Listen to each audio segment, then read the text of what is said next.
Alright, I have this Craftsman riding lawnmower. That's a ltx1000. That's a starter went out, which the starter is right here. So I'll be showing you today how to take that one out and put another one in. The year is 2002. We need to get the hood lifted up. That's the first thing. Now we got to take all this off right here. Let me get this camera just a little bit better. So you will need a 10mm socket. There's 2 bolts.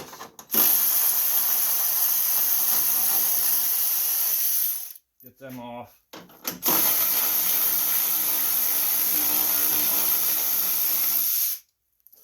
And that should just come right off there. There's just 2 bolts that hold it in place. Alright, so next step we're going to need, I think these are 8s. Yeah, 8mm. We got to get this off next. And there's 4 of them.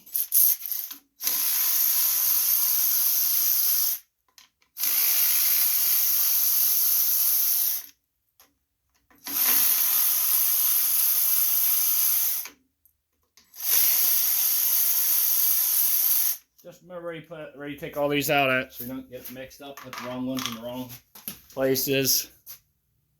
Alright, so now we have to get this shroud off here. There's a bolt here, here, and here, and there's 3 on this side. We got to get them loosened up. You don't have to take them all the way off, just enough where that washer passes this thick end of the plastic. And it should come sliding right straight up. Oh, I gotta get a deep well.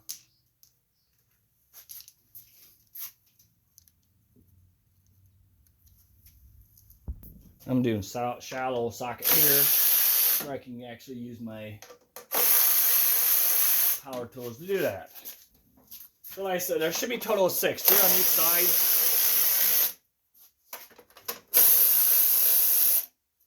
Once you get them loosened up, it should just come straight up.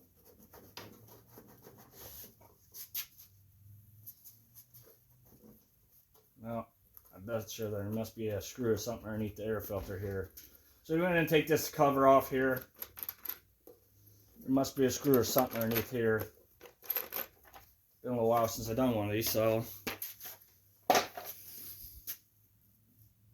Yeah, you have to take the cover off because the cover mounts to that and this. So now once that's off, it comes sliding right out. There's shroud base. And as you can see, there's the starter. You see the gear exactly where it's not supposed to be at, so it's broke. Alright, so first thing we want to do on this starter is we want to get this wire off. Now that positive should not be hot.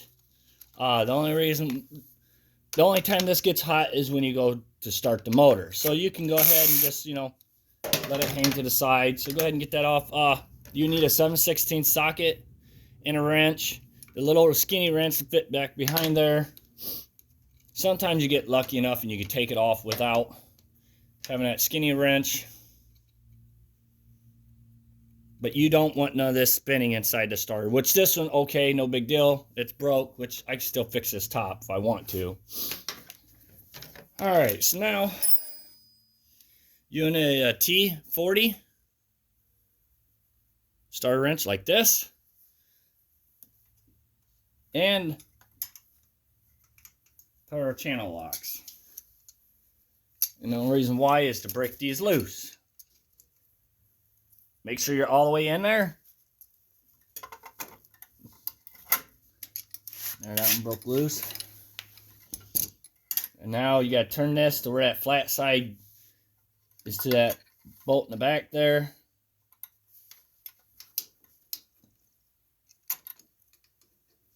And same thing, just got to get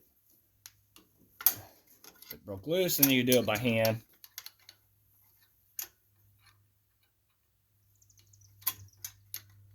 Kind of a tight fit back there, so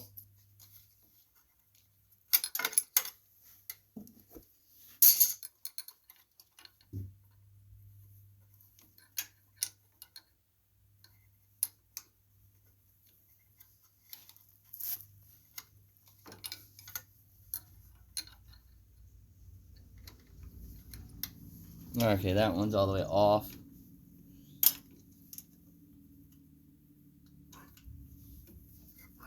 And you want to make sure when you're holding this starter, because obviously it will fall off once you get the last bolt taken off.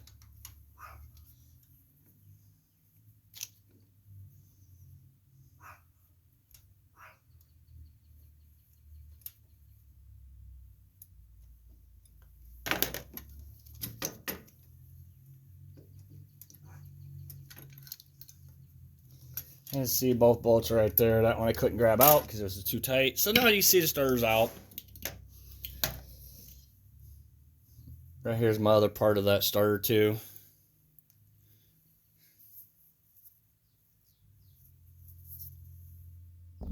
All right, here's the new starter. There's the part numbers. So we're gonna go ahead and put the bolts, at least that one they can barely reach. We're gonna go ahead and get that put in there and get that slid in there.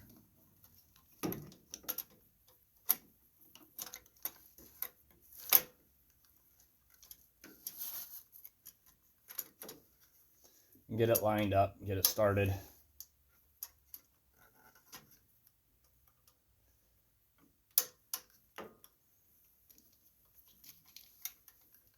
Just make sure you don't cross thread it.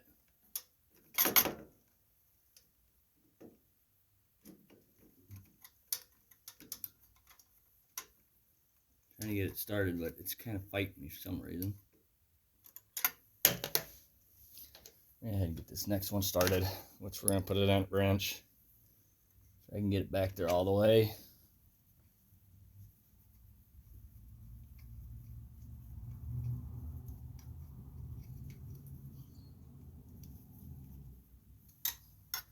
Alright, so we got that one. I just snugged it. I didn't tighten it.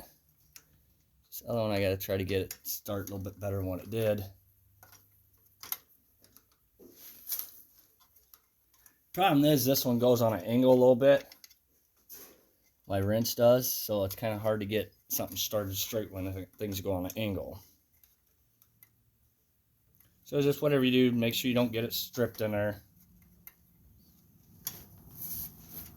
I'm going to get that started in there. Alright, so I got them started. So go ahead and get these tightened up. You want them pretty snug. You don't want it vibrating loose and then messing up your motor. Alright, so we got that started in there. So now we got to get this put in there, or your wire, starter wire.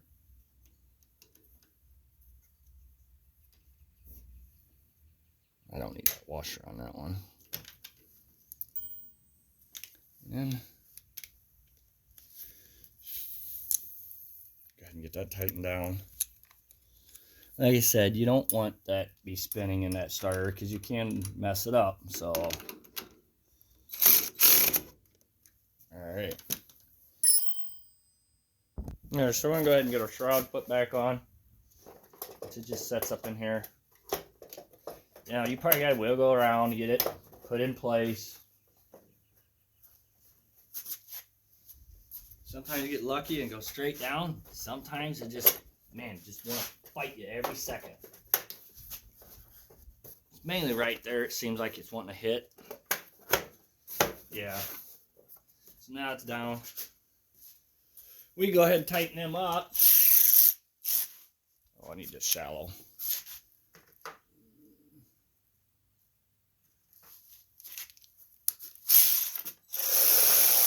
And it don't matter where you start at on these. You can go anywhere you want.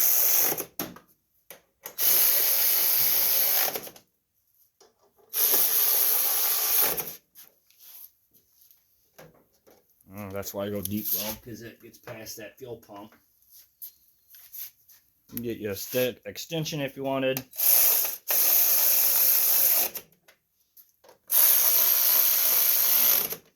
All right. Get our air filter and cover put back on, which this yellow part right here, the yellow part goes in these grooves right here, just like that.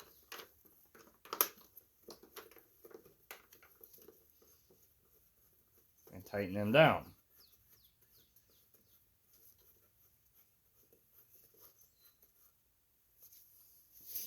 All right, next step. We gotta get our one plastic part put back on. And you want to line these up with these holes here. Total of 4 of them.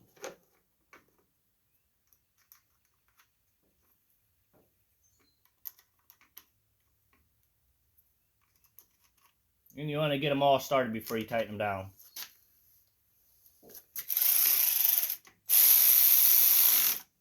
And you don't want to over tighten them, all that is plastic, so.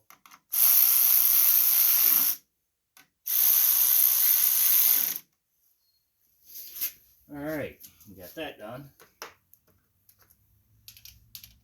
One more thing we gotta do.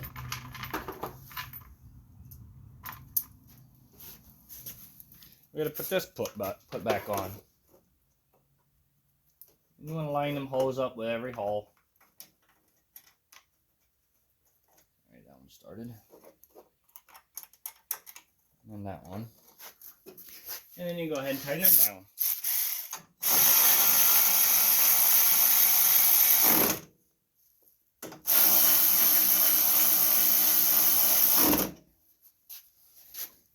And there you go. That's how you change a starter. Thank you for watching. Please subscribe.